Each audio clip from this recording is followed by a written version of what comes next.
Your Excellency, Sheikh Abdurrahman bin Mohammed bin Jabir Al Thani, the Managing Director of Doha Bank, Your Excellency Ambassador Nasser bin Nasser,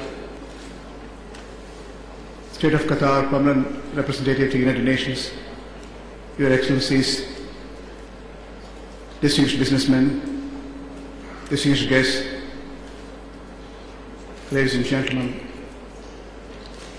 more importantly, our customers, the pillars of our entire setup. A very warm good evening to one and all. Conceptually, with the changing face of the world, changing face of the financial service, we thought it's appropriate to bring in a concept which is evolving soon after the global financial crisis. In the next 15 minutes, I'll try to set you the tone. What sort of financial architecture we need to drive our business? What sort of regulatory realignment taking place globally, regionally, locally, not only in financial service, in their entire government business domain. Conceptually, we'll also look at the expansion of the existing business model. It's also important. What are the changes which are likely to come in the coming days in the global regional scene from the global governance perspective? We have to necessarily realize Qatar and the GCC has redefined the business model in terms of financial service. What sort of changes which have come in the last 3 years? It's also important for us in specific terms to customer advantage, to retail specific, what are the various business models evolving.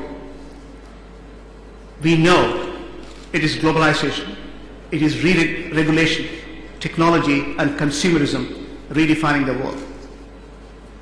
This realignment is the biggest opportunity as long as you conceive the change which are taking place in global space, regional space and local space for you to set in new vision, new drive to your advantage.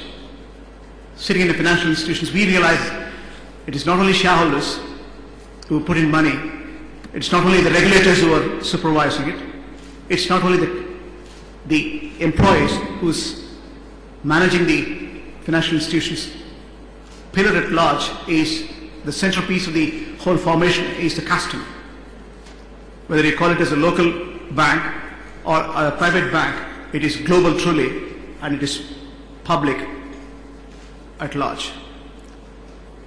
The change which are taking place in the global space is a solution which are culminating out of the lessons we have learned. We have learned enormous amount of lessons in the financial service.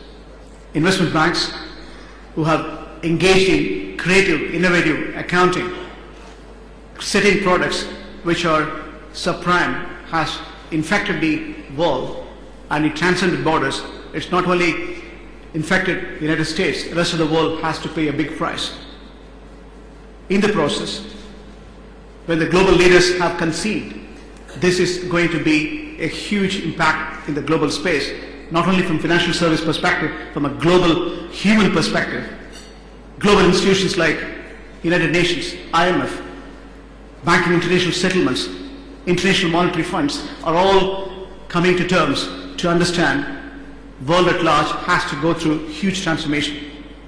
The change which are required to make sure we have a sustainable global economics, to make sure we have global economic predictions in terms of fiscal and monetary prudence comes into action.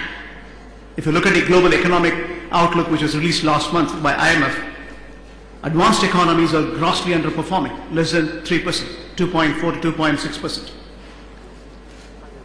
Developing and emerging economies are performing reasonably well. The global output is supposed to be 4.4 to 4.6%.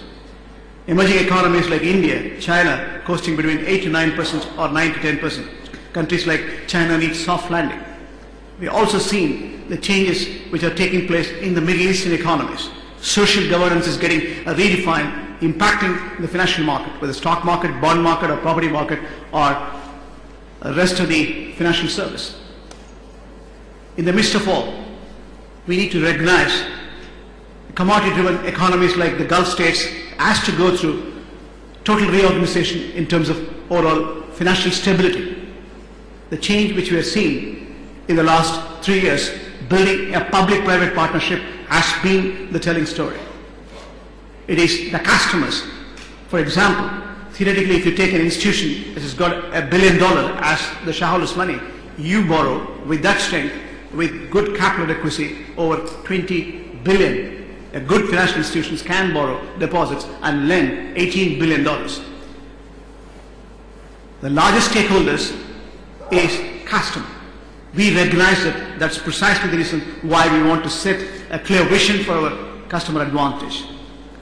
Governing evidence says in the last 3 years, the financial architecture, which was driven by capitalistic norms, has been realigned, protecting the consumers, making sure your deposits are protected, making sure your regulations are supporting the man on the main street in addition to the Wall Street, have been the lessons we have learned. We have clearly seen financial innovations has to draw its limits, and basic banking has to stem clearly with the enterprise risk integration, whether it's financial risk, market risk, operational risk, or counterparty risk. G20 decisions, which is inclusive. Gone are the days where advanced economies were deciding the global governance. Today, it is emerging economies is in the decision makings. Clearly, they are a part of the integral part of the overall global governance, right from International Monetary Fund. Conceptually, the changes which are taking place, it's not confined to only financial service, and the changes which are being attempted is not only in the financial service, it's trade, investment, banking and finance. Together, we are driving the global market. The public-private partnership model, which is evolving, has to go through huge amount of reorganization. The hedge fund holders needs to be fixed. Private equity needs to be measured and managed and controlled. Security exchange has to redefine. Basel international settlements has to change from Basel II to Basel III, clearly spelling out the deleveraging of the balance sheets of the financial institutions, so that you don't have Wachovia, Washington Mutuals, Lehman Brothers, Bear Stearns story once again. We have enough evidence for us to see the housing market still not recovered in the United States. We have seen in the Europe disintegration still, contagion impact, possibly a contagion impact is still there in the emerging Europe, whether it is Moldova or Romania. Even advanced economies are going through sea of changes. Whether it is Portugal, Spain or Greece has to go through realignment. The measuring mechanism has failed. While fiscal policy has been decentralized, monetary policy was centralized, the result of which Europe is in disintegration still. Emerging markets today has to go through sea of changes. While their growth is said to be 8% or 9%, they have to go through fiscal consolidation. The inflation has been the major stumbling block, and the consumer price inflation and the asset bubbles are redefining the spells. The result, the world at large has to come to terms and set its measures, universal standard in terms of accounting, universal standard in terms of valuation, universal standard in terms of securitization, universal standards in terms of off-balance sheet securitization. The creative and innovation we have seen has defrauded the entire public trust. In the midst of all, we have seen Qatar spell its own direction.